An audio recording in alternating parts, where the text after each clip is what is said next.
The knife slashed into the tire for the third time, letting out a hiss like a dying breath. Daniel Foster's hand trembled so violently that he almost dropped the blade. In his mind, the face of Grace, his 7-year-old daughter, appeared vividly. Her smile, her voice asking that morning why he looked scared. He had lied, telling her he was just tired. But he wasn't tired. Daniel was standing exactly 41 minutes away from death. Above him, the red light of the security camera in parking zone 7 blinked steadily. Daniel knew it was recording, and he knew exactly how this scene looked. A white man in his early 40s, wearing a janitor's uniform, vandalizing the CEO's Mercedes in the Barrett Tower parking lot at dawn. People would call it workplace rage, mental breakdown. They would handcuff him. And Grace would be left alone. But if he didn't do this, if he walked away, choosing safety, then in exactly 41 minutes, Olivia Barrett would turn the key in the ignition, and the bomb strapped beneath that Mercedes would erase her from the world. For the past 30 minutes, Daniel had tried every other option. His phone was locked away upstairs, 4 floors above, in his locker. This parking level had no signal. The security office was on the far side of the building, and the bomber had picked the only morning that month when the head of security was off-site for training. The emergency buttons were wired directly into the main system. If he used them, the bomber would hear through the scanner and detonate remotely. Daniel knew all this because he had seen the device with his own eyes. Truly seen it. Not just glanced, but spent 7 full minutes lying on his back beneath Olivia Barrett's car, flashlight in hand, listening to his heartbeat pounding against his ribs. A military-grade explosive, remote detonation capable, outfitted with a pressure-sensitive backup trigger. Whoever did this knew exactly what they were doing. The 4th tire was stubborn. Daniel had to saw twice more before the blade bit deep, air hissing out like a strangled scream. "Don't move! Hands where I can see them!" Daniel looked up. 2 security guards stood about 4 meters away, guns drawn. Behind them, the elevator doors were closing. Someone had raised the alarm. He dropped the knife and raised his hands. His fingerprints were all over the steel blade. His uniform was smeared with grease from crawling under the car. Evidence, perfect and perfectly damning. "I can explain." Daniel tried to keep his voice steady. "There's a bomb." "Save it." The first guard, Curtis Washington, whose office Daniel had cleaned hundreds of times, grabbed Daniel's arm and twisted it behind his back. "You're done." The second guard had already picked up the radio. "We've got the suspect restrained. Executive parking, Zone 7. Vehicle disabled. Mrs. Barrett, en route. ETA, 2 minutes. 2 minutes. Daniel's chest tightened. Olivia would arrive, see the car with shredded tires, see him in handcuffs, and demand answers. They'd put her in another car, escort her to the meeting, and the bomber would adapt, wait for the next opportunity. And next time, they might not miss, because Daniel had just burned the only warning he could send. Unless he could make them listen. Make them look under the car before anyone touched it. Make them understand this wasn't rage or revenge. It was the only choice that could keep her alive. "Please," Daniel said, as Curtis pushed him toward the security office. "Just look under the car. Please, before anyone moves it." "You're going to jail, Foster."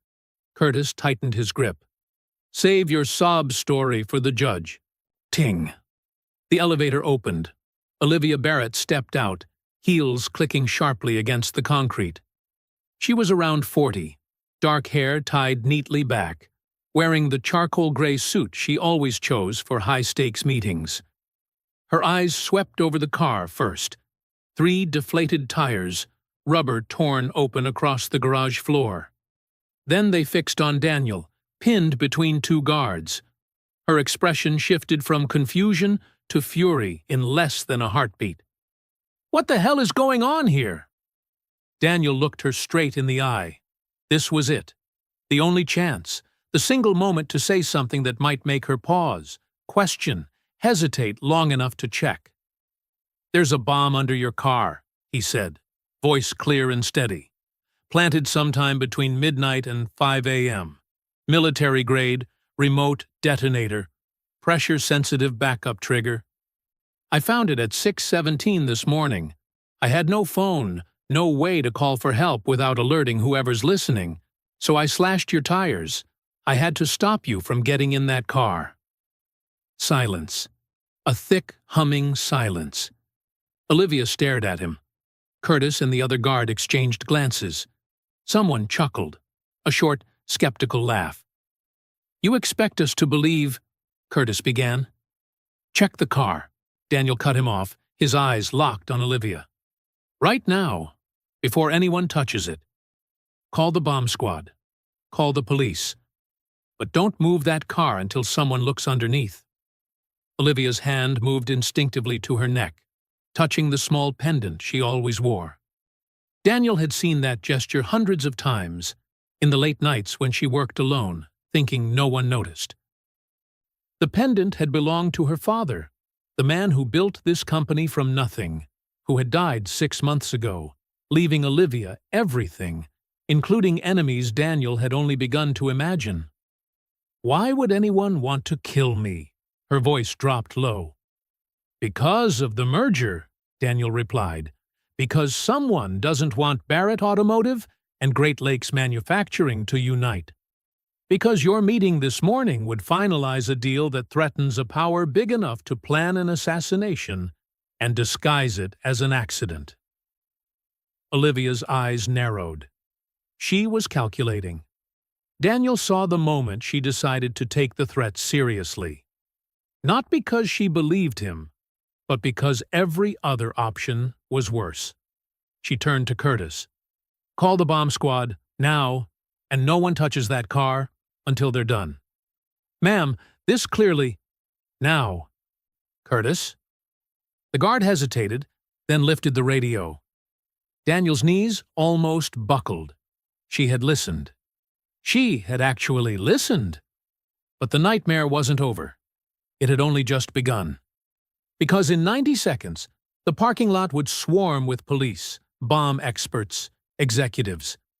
And someone inside this building, someone who knew Olivia's schedule, her habits, her security procedures, was watching, waiting, ready to detonate if Plan A failed. Daniel looked at her one last time. The person who did this is still here, and they're listening. Olivia's face went pale. She understood instantly. "Someone on the inside," she whispered. Daniel nodded, and they just realized the plan failed. If your heart's racing with Daniel's right now, make sure to subscribe so you don't miss what happens next. Each week brings another story of life, death, and the one choice that changes everything. Who inside the company has both the access to Olivia's schedule and the coldness to turn an assassination into an accident? Make your guess before the truth is revealed in the next episode. 6 hours earlier, Daniel Foster walked into the Renaissance Center parking garage at 5:45 a.m., the way he had for the past 3 years. Dark blue uniform, name badge. His battered cleaning cart rolled toward the service elevator. Invisible. That was what Daniel wanted. After the GM plant shut down in 2018, after Rachel left, after the court ruled that a night shift man wasn't a suitable single parent. After all of it, invisible felt like the safest choice. Work. Go home to Grace. Don't draw attention. No trouble. But this morning, something was different. Daniel was mopping the 3rd floor when he heard voices. 2 men speaking softly outside the large conference room. He didn't intentionally eavesdrop. simply because he was invisible, and the invisible hear everything. This morning, 6:45. Are you sure? There's no way? No one will know. It'll look like a mechanical accident. Mrs. Barrett will die on the way to the board meeting. Daniel froze. His fingers tightened around the mop handle. What about the merger? It will collapse. Great Lakes will pull out. And we will be able to... Footsteps moved away.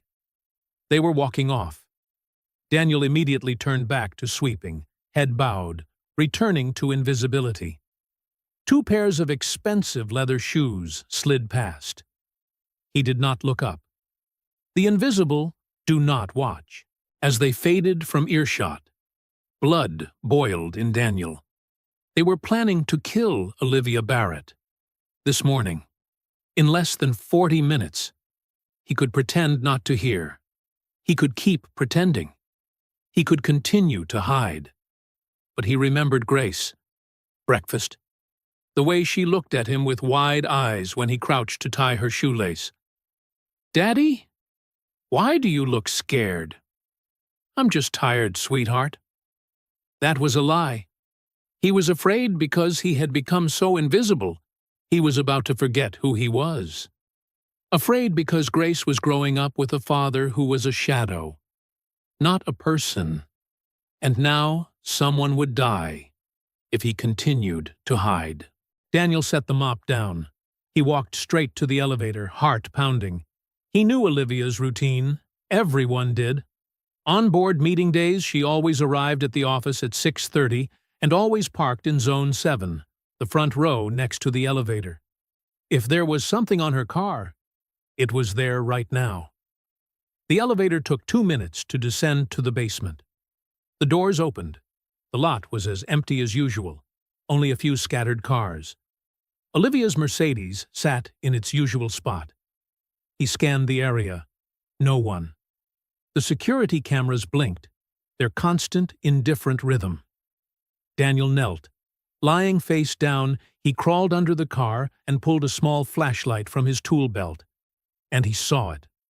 A small black device mounted firmly under the chassis, directly beneath the driver's seat. Wires ran to the fuel tank. The LED display read 0.4723. 47 minutes. Daniel's hand trembled as he shone the light closer. He wasn't an expert, but he had been to Afghanistan.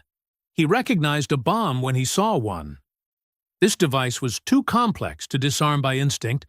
There were at least 3 different mechanisms. One wrong touch, and it would detonate. His heart hammered like a hammer. Sweat stung his eyes. What to do now? Call the police? His phone was locked in a locker on the 3rd floor.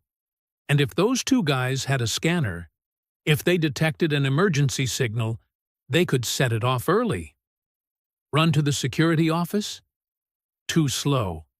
And if they triggered the alarm over the radio, the bomber would know. Try to disarm it himself? He didn't have the knowledge.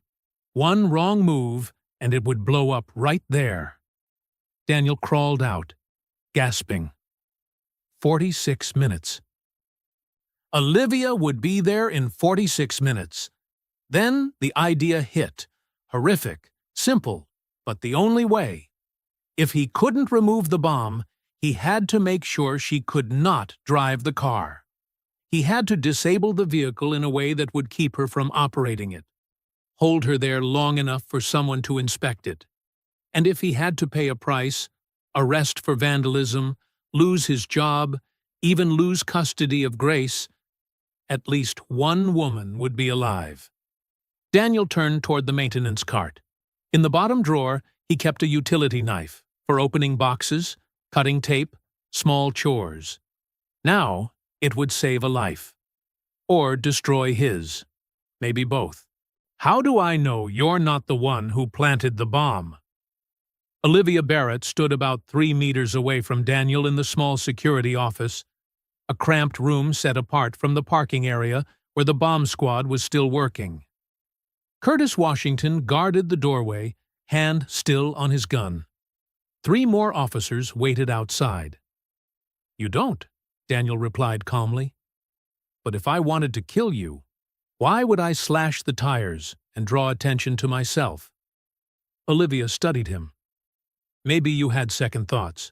Maybe you didn't plan it through. Or maybe I'm telling the truth."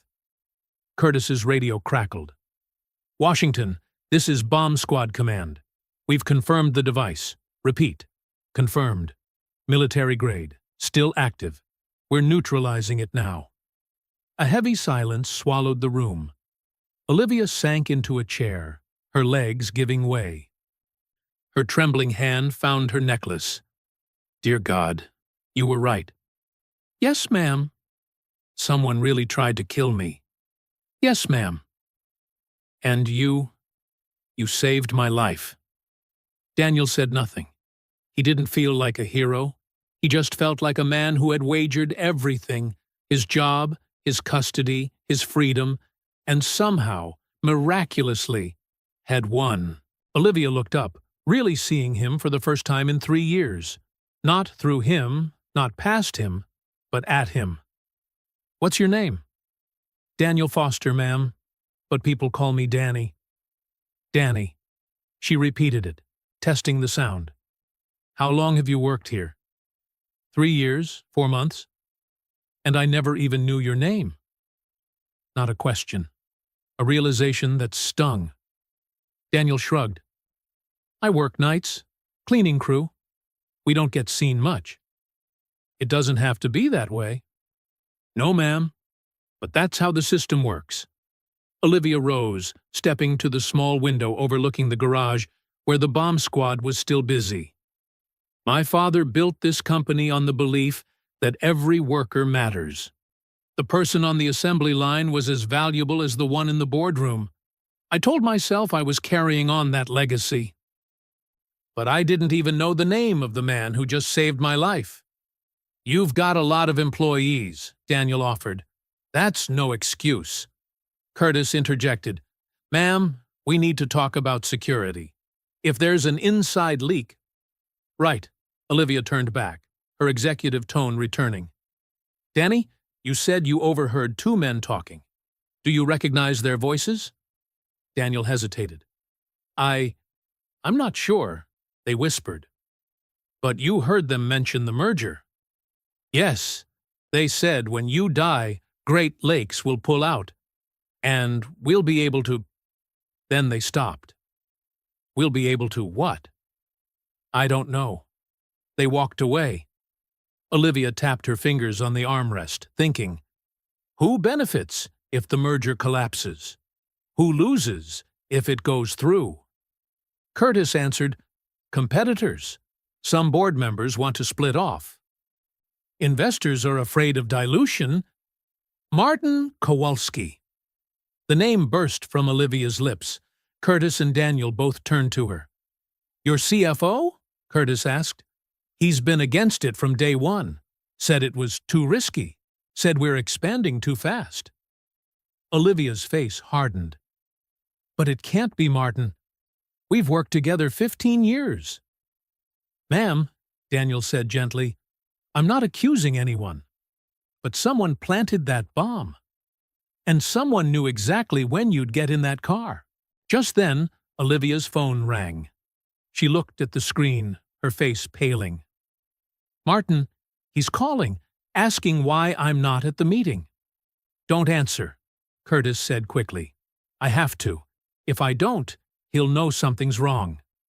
Olivia picked up and hit speaker. Good morning, Martin. Olivia, the meeting's in 10 minutes. The Great Lakes reps are waiting. Where are you? I'm having car trouble. I'm taking care of it. A tiny pause, but Daniel noticed it. What kind of trouble? Minor, mechanical.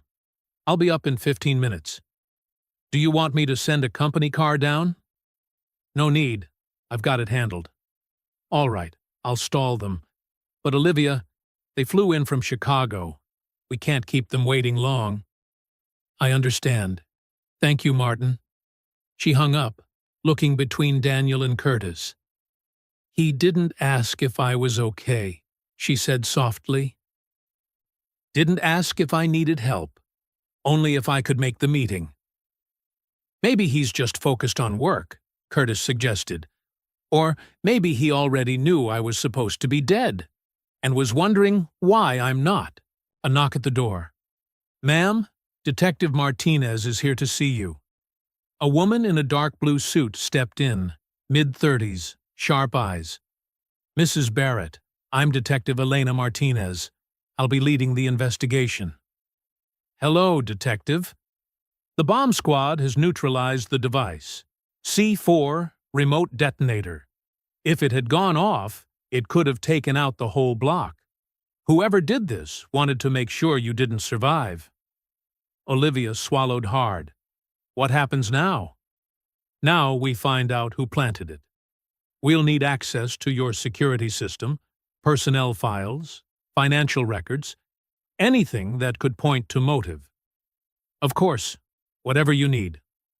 Martinez turned to Daniel. "You're the one who found it?" "Yes, ma'am." "I'll need a full statement. Every detail you remember about the two men you overheard."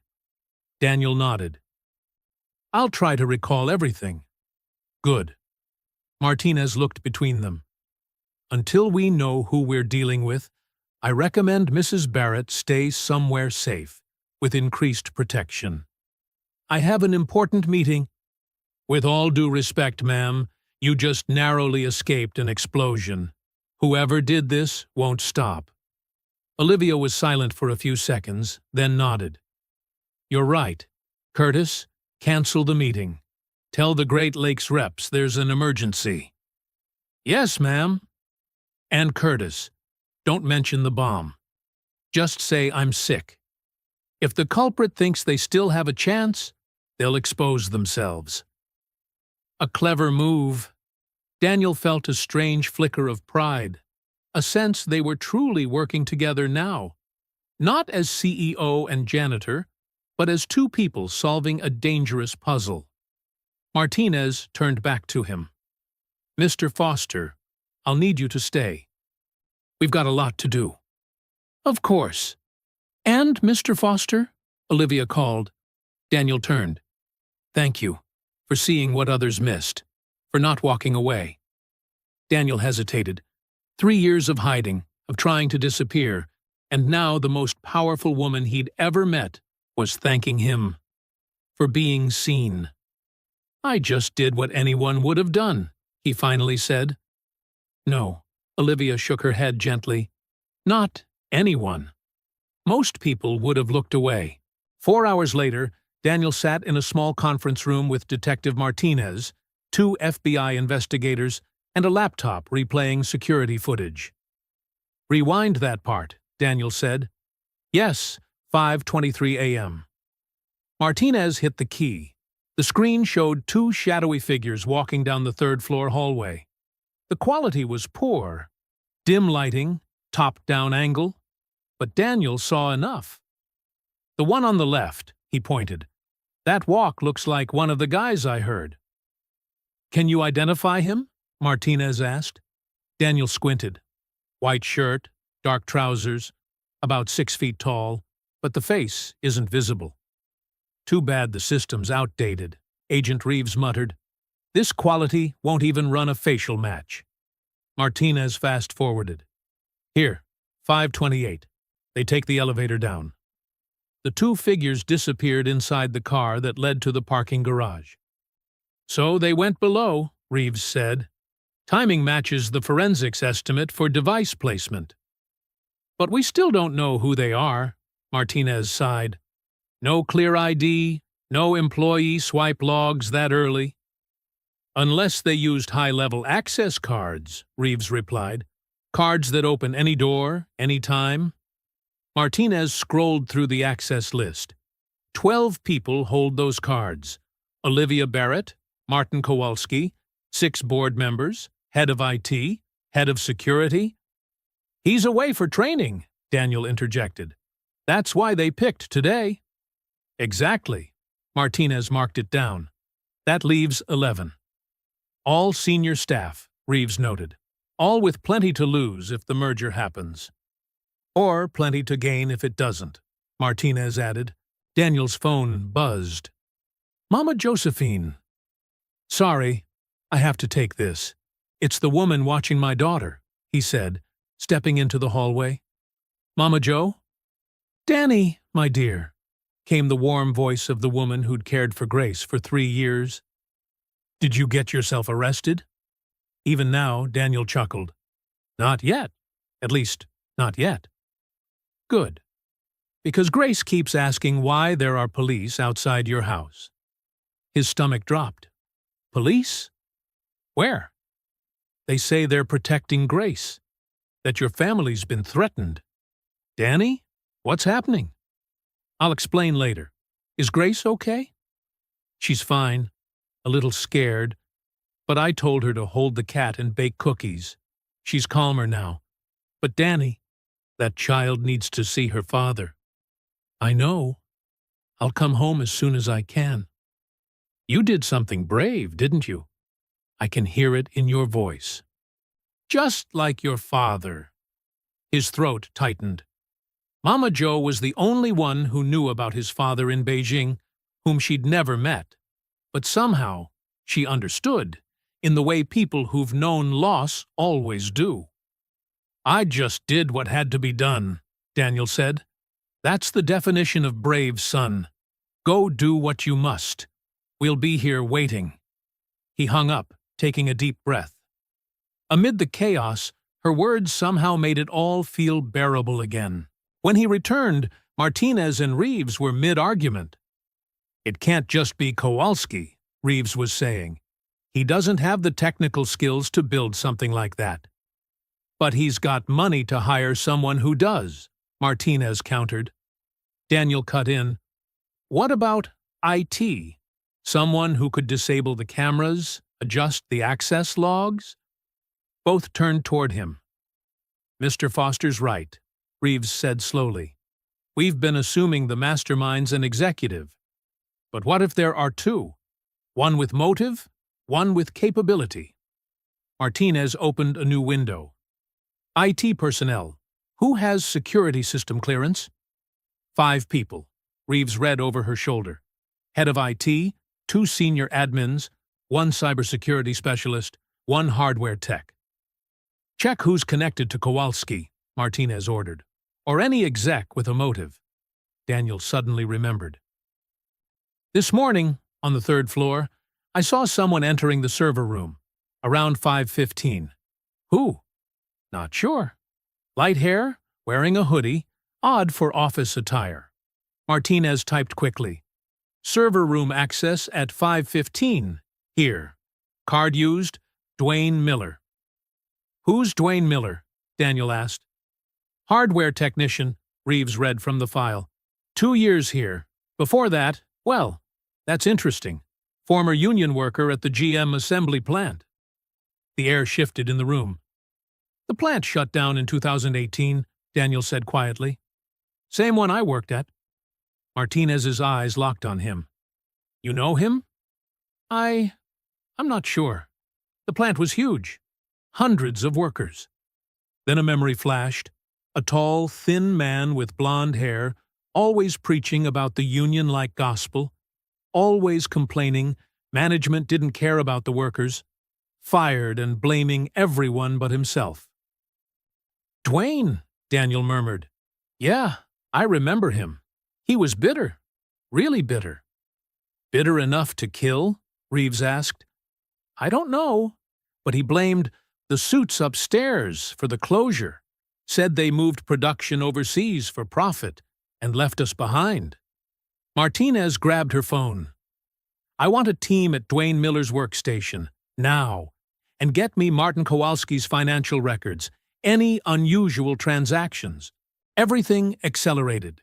2 officers rushed out. Martinez coordinated over the phone. Reeves typed furiously, tracking digital traces, and Daniel stood frozen, realizing he'd just helped identify a potential killer.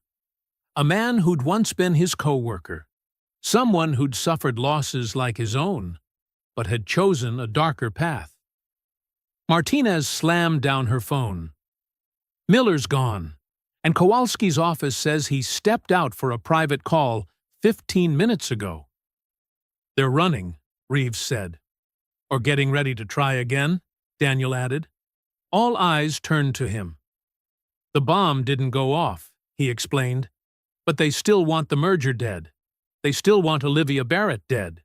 They just need a new plan. Martinez drew her gun. Where's Mrs. Barrett? In her office, Reeves said. Guard posted outside. Not enough. Move her now. They all ran. They raced down the hallway. Martinez in the lead. Reeves close behind. Daniel bringing up the rear. The sound of his worn work shoes hitting marble echoed differently from their sharp leather heels. Olivia's office was on the 22nd floor, corner of the building, overlooking the Detroit River. When they reached the elevator, Martinez slammed the emergency button to hold the door. If Miller and Kowalski are working together, Reeves said as the doors closed, there could be more, something beyond the car. In the building, Martinez agreed, right inside her office, electrical systems, anything Miller had clearance to access. Daniel's stomach tightened. He had access to almost everything. As a hardware tech, he always had a reason to be anywhere. The elevator stopped at the 22nd. Doors opened. Curtis Washington stood outside Olivia's office, phone to his ear. Seeing them rush toward him, he hung up quickly. What's going on? We need to get Mrs. Barrett out of here, Martinez said firmly. Right now, Curtis knocked on the door. Mrs. Barrett, the police need to speak with you. No answer. He knocked harder. Mrs. Barrett? Martinez pushed him aside, grabbed the handle, locked. When did she lock it? No idea. 10 minutes ago she said she was fine. Wanted to be alone. Martinez and Reeves exchanged a look. Break it down. Reeves stepped back and kicked the lock. The wood splintered. Second kick. The door burst open. The office wasn't empty. Olivia Barrett lay face down behind her desk, motionless. No! Daniel sprinted forward, dropping to his knees beside her. Martinez knelt beside him. She's breathing, Daniel said after checking. Weak pulse. Call an ambulance. Martinez was already on the phone. Curtis drew his gun, scanning the room. Daniel's eyes swept the space. On the desk, an overturned coffee cup, liquid still warm. Next to it, a small water bottle, the kind reserved for executives. Look, he said, pointing. She drank from that. Martinez picked it up carefully with a tissue. We'll need it tested. Reeves, seal the office. No one in or out. Who brought her this bottle? Daniel asked Curtis. No idea. I've been outside the door the whole time. Anyone go in before that? Curtis frowned, thinking. Her assistant, Karen, brought in some files about 15 minutes ago. And... Wait. There was an IT tech. Said he needed to check her computer for a network issue. Daniel's blood went cold. What did the tech look like? Blonde hair, tall, hoodie under a white lab coat. Dwayne Miller, Daniel whispered. How long was he inside? Martinez asked. 5 minutes, tops. I was right out here the whole time. He just sat at her computer. No, Daniel said, looking back at the bottle. He handled that. Somehow he poisoned it. 6 minutes later, the ambulance arrived. Paramedics lifted Olivia onto a stretcher, started fluids, checked vitals. Daniel stood there helpless, a hollow ache in his chest. He had saved her once, but the enemy had adapted faster than he could. Will she make it? He asked one of the medics. Too soon to tell. Depends what she ingested. We're treating symptoms for now. The medic turned to him. Has she eaten or drunk anything else recently? Just that water bottle. Got it. We'll run analysis. Good thing you caught it in time. As they wheeled Olivia away, Martinez turned to Curtis. I want footage from this floor. The last 15 minutes. They rushed down to the security room. Curtis pulled up the feed. Daniel stood right behind him. There, 9:47 a.m. Dwayne Miller stepped out of the elevator, carrying a laptop and a tool case. He said something to Curtis, then was let in. "Skip ahead," Martinez ordered. Miller inside the office, seated at Olivia's computer. From the camera angle, his hands weren't clearly visible. "There," Daniel pointed. He pulled something out of his pocket. Curtis slowed the playback. Miller took out a small object, unclear what, placed it next to the computer, then crouched beneath the desk. "He's planting a device," Reeves said. "Or poison," Martinez replied. "Skip to when he leaves." 5 minutes later, Miller walked out, still carrying the laptop and tool case. Except Daniel noticed how lightly he held it, as if almost empty. "He left something behind," Daniel said. "In the office." Martinez spun around. They sprinted back to the 22nd floor, into the sealed room. Reeves swept the area with a detector. "Here," he called, kneeling beneath the desk. "Another device." Daniel leaned down. A small black box taped under the desk, wires running into the power outlet. "What is it?" Martinez asked. "Second bomb," Reeves said quietly. "Smaller than the car bomb, but enough to vaporize this room." "God, why hasn't it gone off?" Reeves examined it. "Trigger's digital. Set to detonate when a specific file is opened, probably the merger documents.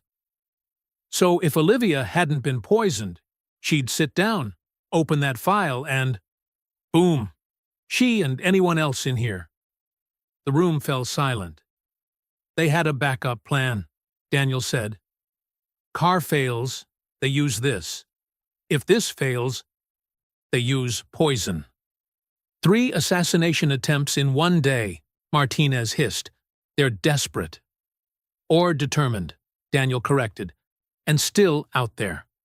Martinez lifted her radio.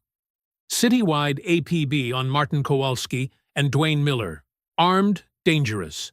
Lock down all exits. Nobody leaves this building until they're found." Just then, Curtis's radio blared. "Washington, from front desk security. Martin Kowalski's trying to leave the building. We've stopped him at the main entrance." "Hold him there," Curtis said. "We're coming down." They barreled into the elevator, then out into the main lobby. Martin Kowalski, mid-50s, graying hair, expensive suit, stood pinned between 2 guards, face flushed red.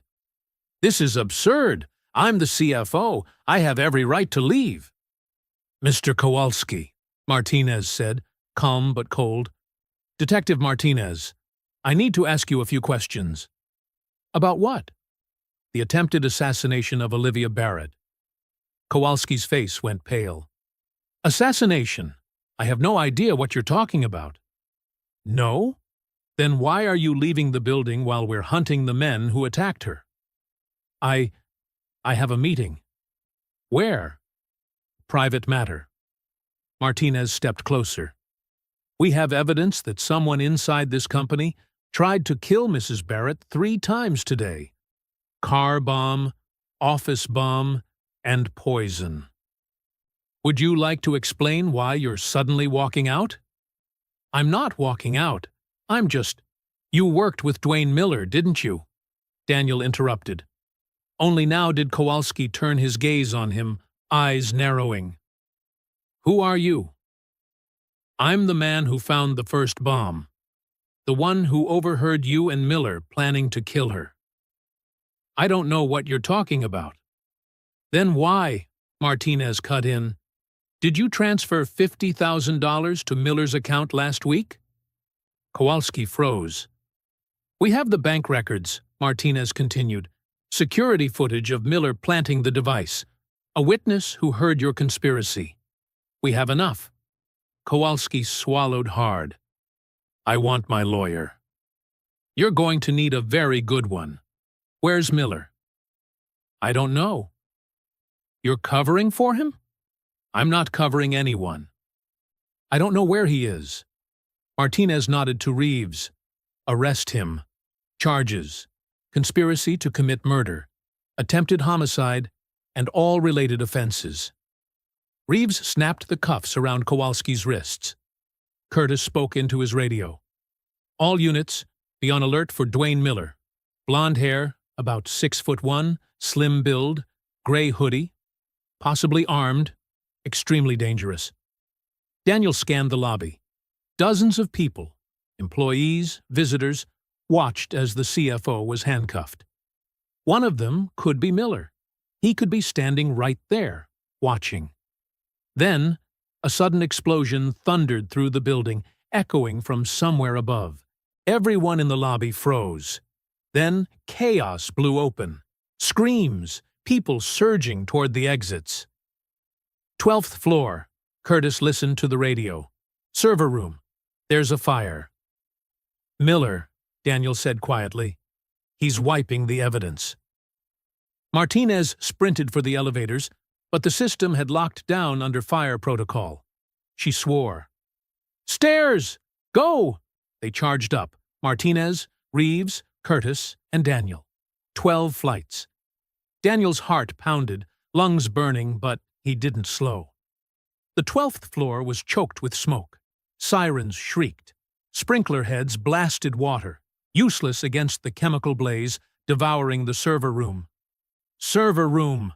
Curtis pointed down the hall. They ran, shielding their faces. The door was flung wide, flames licking at rows of racks. The heat bit their skin. And in the middle of the fire, laptop in his arms, stood Dwayne Miller. Don't move! Martinez drew her gun. Put the computer down. Miller turned, face smeared with soot, and didn't comply. He hurled the laptop straight into the flames. Too late, he rasped. The evidence is gone. Miller, get out of there now, Reeves barked. This floor's about to collapse. Miller laughed, a twisted sound. Let it collapse. Like they let the plant collapse. Like they let our lives collapse. Daniel took a half-step closer, hands open. Dwayne, I know you. We worked together at GM. I remember you. Miller squinted through the smoke. Foster? Danny Foster? Yes. You were there too. You lost everything too. Yes, but I didn't kill anyone for it. Why not? Miller screamed. Why not? They took everything. Jobs, homes, families. They don't care if we live or die. We're just numbers. A line item to cut. Olivia Barrett didn't close the plant. She's one of them. The upper tier, the rich, the ones who never worry about rent or the next meal. She deserves to die. No, Daniel said firmly. She doesn't. No one does. Dwayne, I know you're angry. I'm angry too. But this, you don't understand. Miller lunged forward, eyes wild. You still have a daughter. You still have a reason to live. Me? My wife left. My son won't speak to me. I lost the house, the car, everything. So yes, I helped Kowalski. He paid, and I finally had a chance to get even. Behind them, a terrible cracking sound. A section of ceiling crashed down. Move now, Curtis shouted. Dwayne, come with us, Daniel pleaded. Don't die here. Your life can still mean something. You can still change course. Miller shook his head. Too late, Foster. But not for you. Go. Go to your daughter. When she asks what you did today, tell her, Daddy saved a life. That Daddy mattered. Another slab of ceiling slammed down, missing them by only a few steps. Go! Martinez yanked Daniel back. They turned and ran, through the smoke-clogged hallway, pounding down the stairs, bursting out of the building as the floor above thundered like storm under their feet. Behind them, a violent explosion. Floor 12 gave way. They spilled onto the sidewalk, gasping, their clothes reeking of smoke. Fire engines wailed. A crowd gathered before the flaming Barrett Tower. Daniel collapsed onto the curb, head in his hands. He had saved Olivia. but he couldn't save Dwayne Miller. Martinez sat beside him. "You can't save someone who doesn't want to be saved." "I know," Daniel's voice was raw, "but he was like me. Same work, same layoff. The only difference is I have grace. And you chose differently. You chose to live, to keep fighting. Miller chose revenge." Daniel looked up at the burning tower. "Does everyone really have a choice?" "Yes, and you chose right." Curtis's radio squealed. "Washington, from the hospital. Mrs. Barrett is awake. She's asking for Mr. Foster." Daniel sprang up. "Is she okay?" "Recovering. She's going to make it." Relief washed through his chest. She was alive. 3 assassination attempts, and she was still alive. "Let's go," Martinez said. "I'll take you to the hospital." Olivia Barrett looked small in the hospital bed, IV line in her arm, heart monitor blinking. But her eyes were bright, and a thin smile formed when Daniel stepped in. "Danny Foster," she said hoarsely.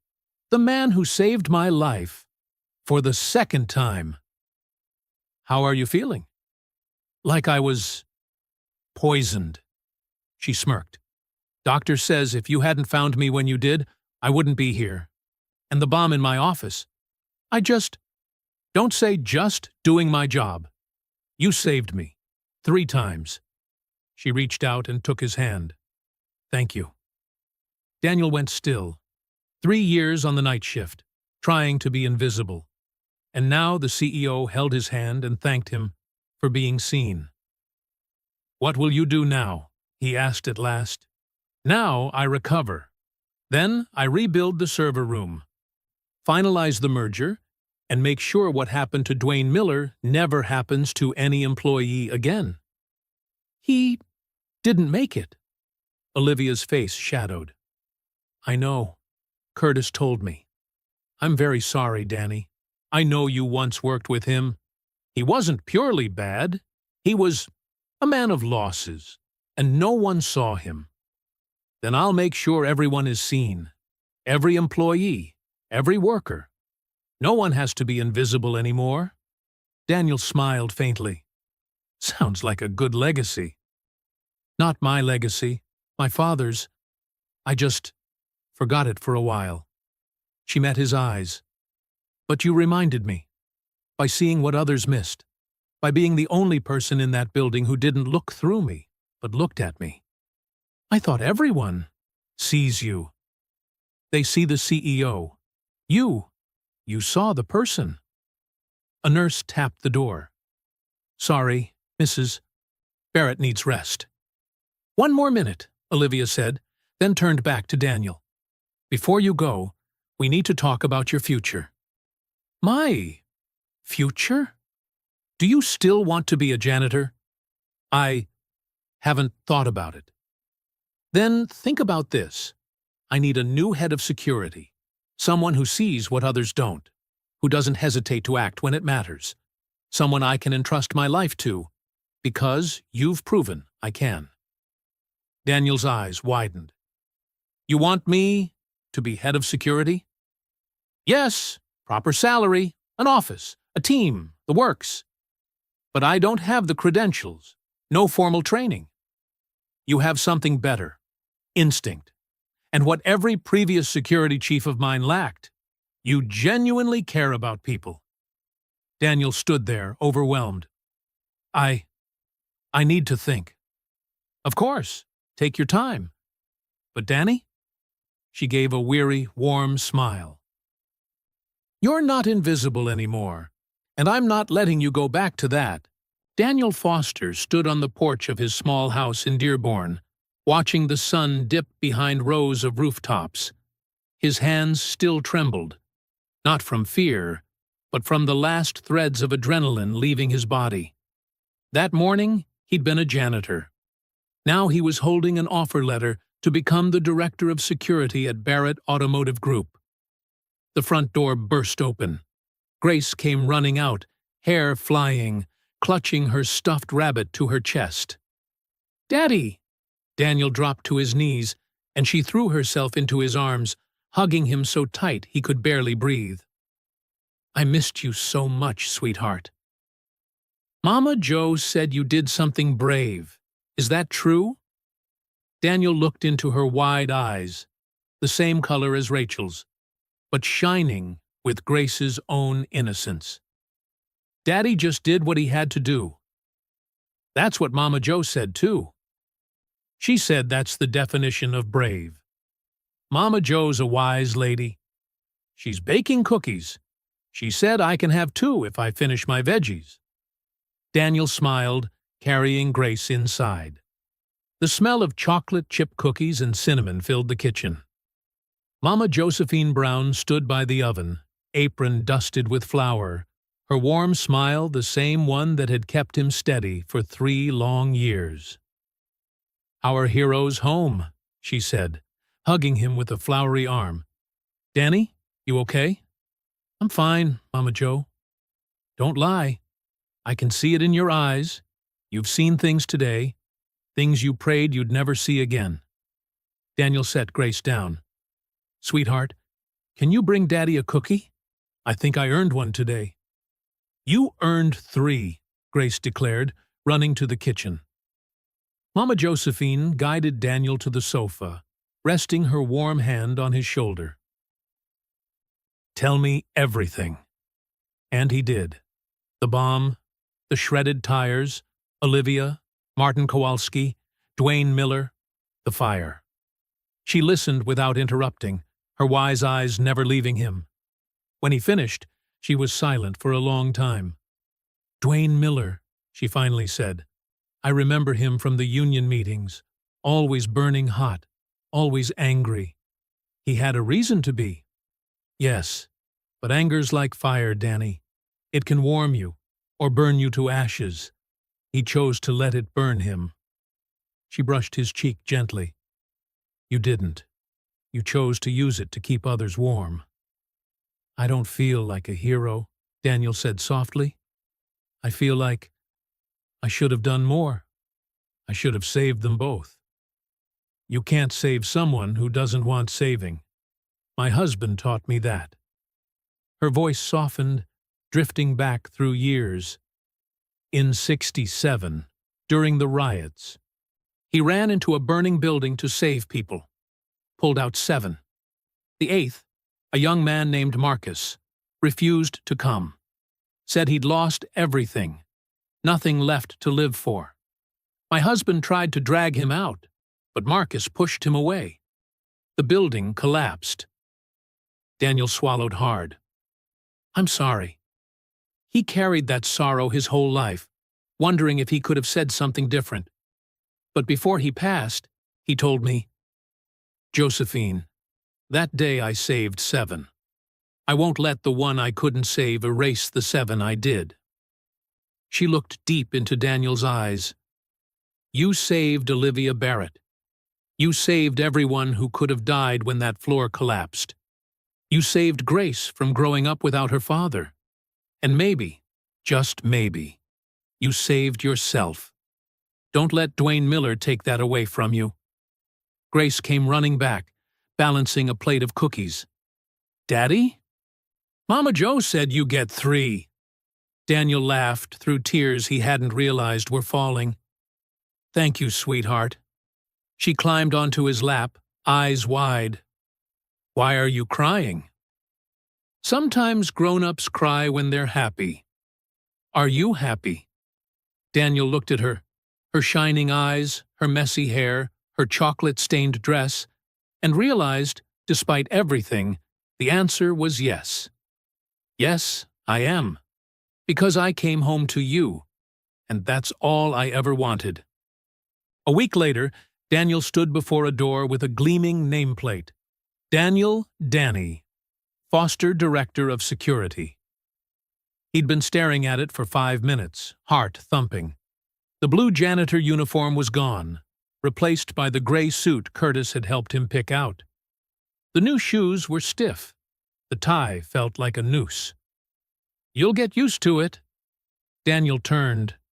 Olivia Barrett stood there, navy suit crisp, looking far stronger than she had in the hospital. "Mrs. Barrett, I didn't expect you back this soon." "Call me Olivia. Doctor said another week off, but there's too much work."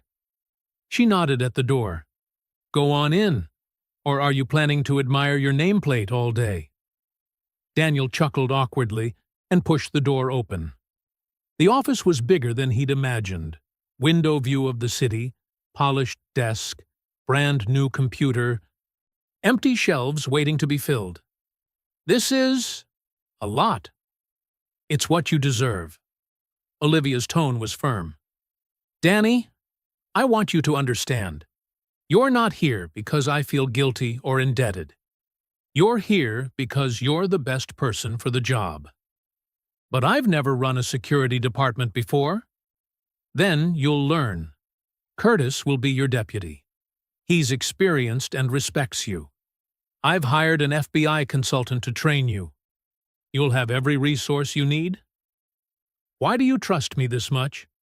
Olivia walked to the window, gazing at the city skyline. "My father used to say, don't hire the one with the best resume. Hire the one with the best heart. Skills can be taught. Character can't." She turned back to him. "You showed me your character, Danny.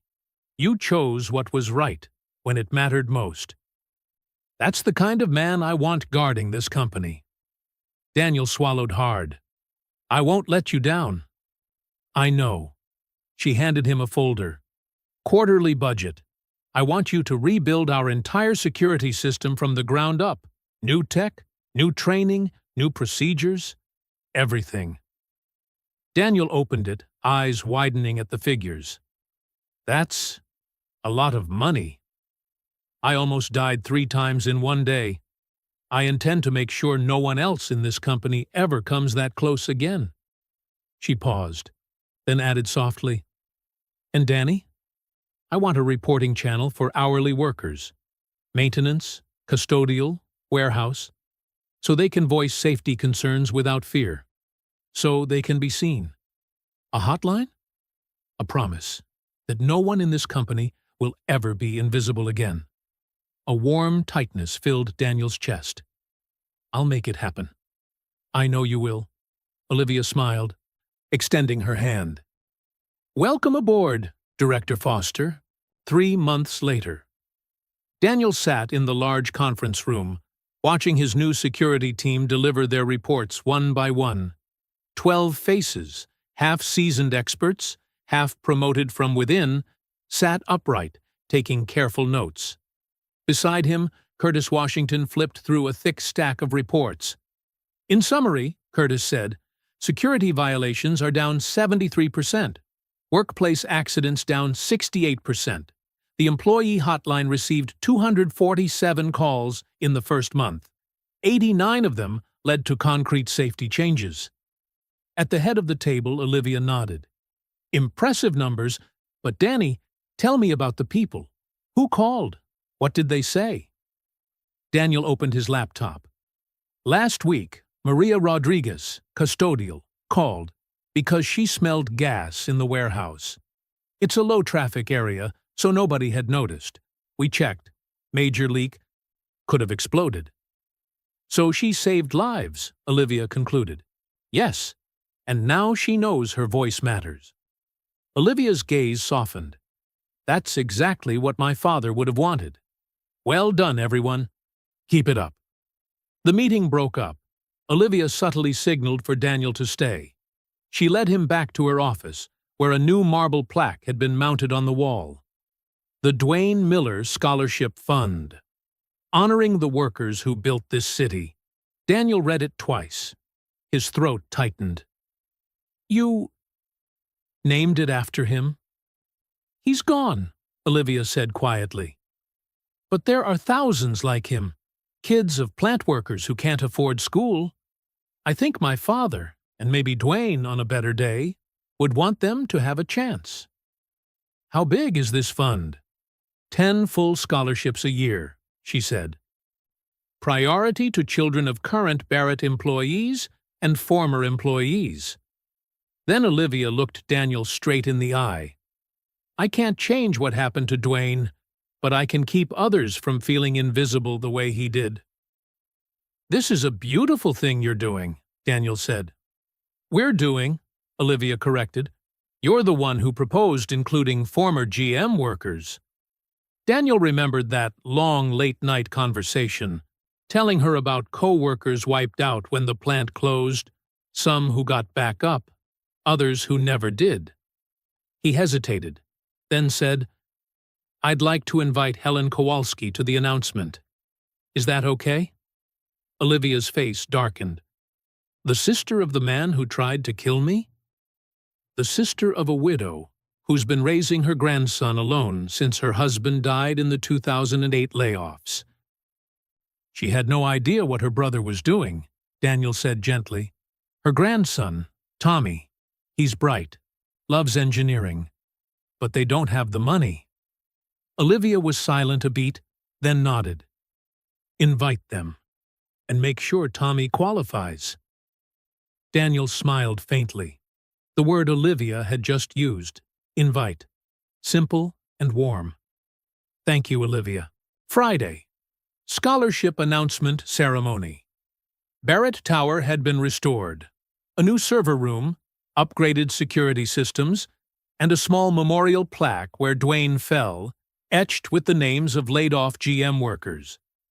Helen arrived with Tommy, a lanky teenager in glasses, an electronics book tucked under his arm. She looked lost until Daniel stepped up. "Ms. Kowalski, thank you for coming." "Thank you for inviting us," she said, voice trembling. "I wasn't sure, after what Martin did." "You're not responsible for that," Daniel said. Helen's eyes reddened. "You know the layoff slowly killed my husband, right? Not literally, but he lost his job. Then our house, then his pride. One day his heart just stopped. The doctor said myocardial infarction. I think it was a broken heart." "I'm so sorry," Daniel said, resting a hand on her shoulder.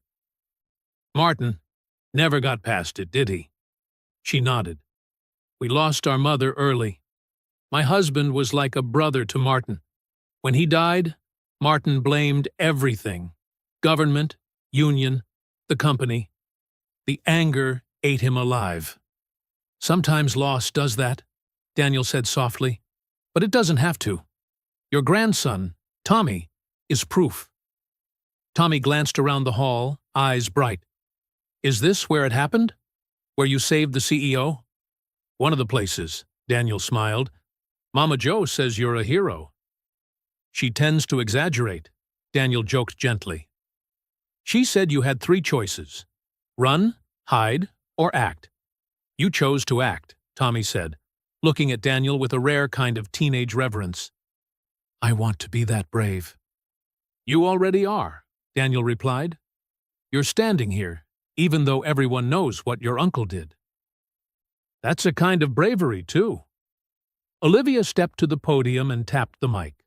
The room hushed. She spoke about the crisis 3 months earlier, about how close they'd come to losing too much, about the lessons learned. She announced the scholarship fund, pledged that no one would be invisible at the company, and that she would carry on her father's legacy.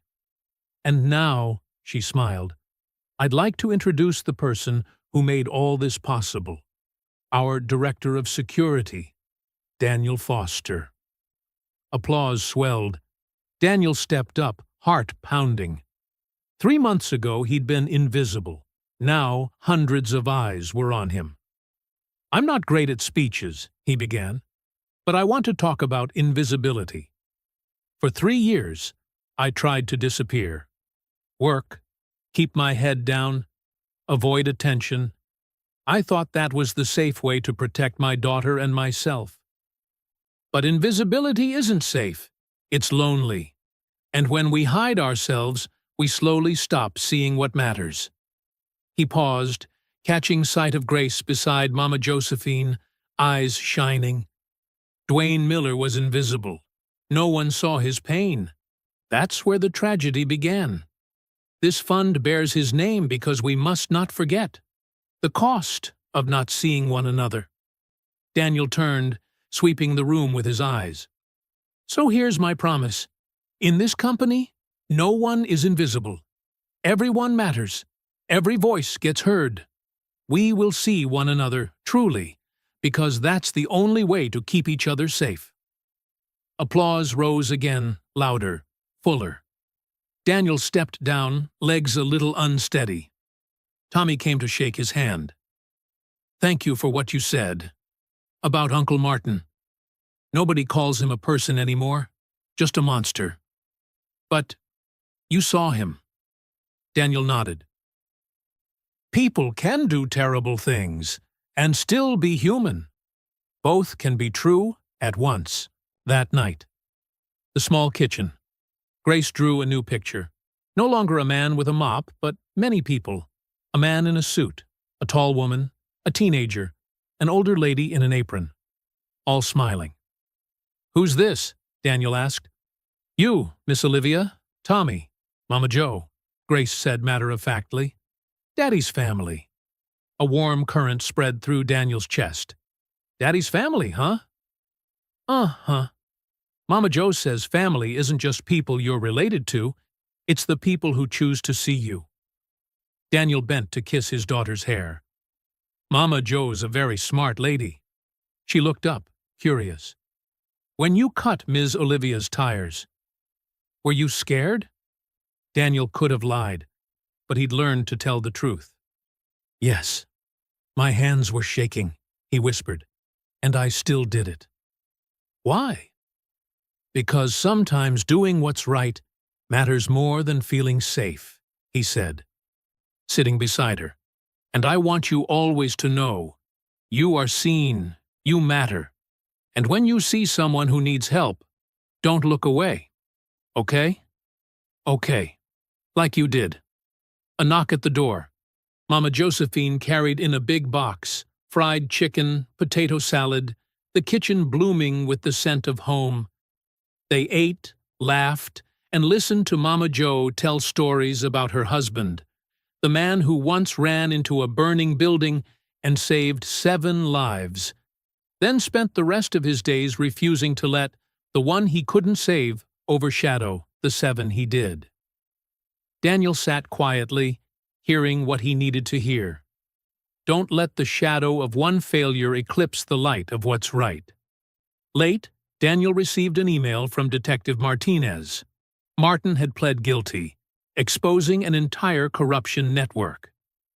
Without you, we never would have cracked it. As he stood over Grace's bed, counting her steady breaths, his phone buzzed again. Tommy's text. Thanks for saying my uncle is still human. No one else says that. Daniel replied, The world needs people who choose to see and show up. You're one of them. The boy texted back immediately. Like you? Daniel paused, then smiled. Like us. 6 more months passed. In the Barrett Tower lobby, Daniel watched the crowd. Sharp-suited executives, uniformed workers, hurried visitors. But this time, he didn't look through them. He saw them. Carmen, the custodian with 3 kids, taking night classes to become a nurse. Jerome, the guard who lost a leg in Afghanistan but still watches 8 hours a day because it makes him feel useful. Keisha, the receptionist saving for her son's dream of playing college football. Each person, a story. Daniel's job, ensure those stories were told, those voices heard. Curtis brought a folder. Monthly report. Security incidents down another 12%. Employee complaints down 40%. We just got a 5-star rating from the Safety Innovation Unit. Credit to the whole team, Daniel said. To the culture you built, Curtis grinned. People dare to speak. His phone buzzed. Olivia, swing by my office when you can. Someone wants to meet you. 22nd floor. Inside, a young woman in uniform stood to greet him. Major Rachel Chen, she introduced herself. U.S. military. The system you built here. Non-punitive hotline, escalation protocols, A culture of reporting. It works. The FBI recommended you. We want to implement a similar model across federal facilities, and we'd like you to train us. Daniel looked at Olivia, stunned. She smiled. It's big, Danny. Your work could change how an entire system approaches safety. Daniel drew a breath. I need to think. Of course, Rachel said, handing a card. I'll wait for your answer. When the door closed, Daniel dropped into a chair. 6 months ago, I was pushing a mop. 6 months ago, you saved my life, Olivia corrected. Now you're saving many more, by teaching people to see one another. Daniel thought of Dwayne, of Tommy starting his scholarship, of Maria, who smelled the gas. He looked up. All right, I'm in. Olivia smiled. I knew you would be. That evening, the kitchen bustled again. Mama Jo taught Grace to cook spaghetti. Easy, honey. Don't snap the noodles. Daniel leaned in the doorway, watching them. This was family, not just by blood, but by choice and presence. After dinner, Grace brought out a crayon-drawn family tree, each branch with a name. Grace, Danny, Mama Jo, Olivia, Tommy, Curtis. I'll add more branches as we meet more people, she said. Mama Jo says family grows when you care for it. As night fell, Daniel and Mama Jo sat on the porch, cool air soothing the day. Do you remember when I asked you to watch Grace? He asked. I do. You looked like a man who'd lost everything. I had. My wife left. The court said I wasn't fit to raise a child. The plant closed. I thought I'd lose Grace too. But you didn't, Mama Jo smiled. Because someone saw you. She took his hand. My husband used to say, legacy isn't what you leave behind, it's who you help see themselves. And that's what you're doing now. For Olivia, for Tommy, for everyone in that building. Daniel swallowed. I learned it from him. And from you. Now you pass it on. Like seeds, she said. What we plant today becomes trees tomorrow. 1 year later, Renaissance Center parking lot, Section 7, the beginning point. Daniel stood beside Olivia, staring at the stretch of concrete where that tire once hissed like a dying breath. He used to think that was the end. Turned out, it was the first letter of a new sentence. Do you still think about it? Olivia asked. Every day, he said. I thought that was my ending. Turns out, it was my beginning. She smiled. Good news. Tommy got into MIT. Maria graduates as a nurse next month. The Dwayne Miller Fund has supported 47 students. Your security model's been adopted by 23 federal facilities, all because one man chose to act. Daniel shook his head. Not one man. A community. Mama Jo taught me to see. She gave opportunity. Tommy passed it on. Maria passed it on. It's not about me. It's about us, Olivia corrected. About what happens when we choose to see one another. His phone buzzed, a text from Grace. I drew the planter for class today. Teacher said it's profound. I told her I learned it from Mama Jo, and from you. Love you, Dad. Daniel laughed and showed Olivia. She gets it, Olivia said. Every choice is a seed. They parted ways. Daniel lingered, eyes on the white-painted number 7. He thought of Dwayne and Martin, of those who chose bitterness over hope, and of the price of invisibility. Then he thought of Tommy, Maria, 47 students, Carmen, Jerome, Keisha, and Grace, the ones learning to see and to be seen. That knife once cut through a tire with a hiss. But the death that day wasn't of a man. It was the death of an illusion, that hiding was safe. What was born instead was a harder but truer truth. Being seen makes you vulnerable. But that's the price of mattering. Daniel turned toward the elevator. He had a team meeting, then dinner with Grace and Mama Joe. He had a life full of people who saw him, and whom he saw in return. And in the end, that was everything. And so, we place another story on the shelf. Each one a small world to visit for a while, isn't it? I have a question for you. If you were building a library of experiences, what title would you give this story? The Art of Being Seen? The Knife and the Tree? The Invisible Man Who Found His Voice? Comment with your title. I truly want to know. If you enjoy stories like this, subscribe so you won't miss the next one. A single like helps this story reach someone who might need it. And if you'd like to stay a little longer, turn on the bell. Each week, we'll plant another seed in this shared library. Thank you for staying till the end. It's an honor to build this collection with you. See you in the next story.